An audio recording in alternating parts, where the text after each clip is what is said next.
Mga bago naming na-try na restaurant na marirecommend naming itry nyo din. Start tayo sa Thank You Seafood dito sa may Rockwell. Seafood focus na incorporated to most of their dishes well.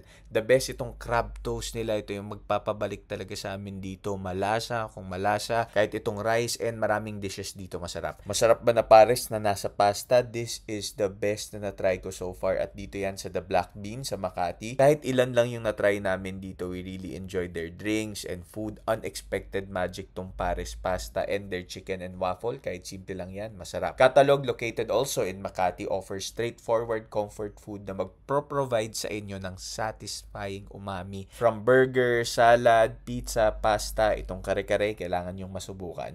Hong Kong style eats and speak easy bar na rin dito sa Super Uncle Claypot sa may poblasyon. Na-enjoy ko talaga yung mga claypot rice nila kahit dati ko pa na-try. Maraming toppings, mas okay with their sauce, solid. Hindi ako ma-unli but isa to sa mga sulit na unli dim sum na na-try ko recently. Dito yan sa Daily Dim Sum, ang nagpasulit is madami pang signature dishes apart from the dim sum. Ito, hidden gem sa may MOA, serving Chinese cuisine din na may fusion. Loud Tasteful Eats sa may Shore Residences. Masasarap yung mga food na na-try namin dito. Lalo na yung mga noodles nila. And kahit yung claypot, masarap. Flossom Cafe, matagal-tagal na rin pala to. Buti na try na namin finally. Sarap nitong nachos, pero yung mga main dishes nila yung must try, lalo na yung with rice. And kahit yung pizza, may enjoy mo talaga.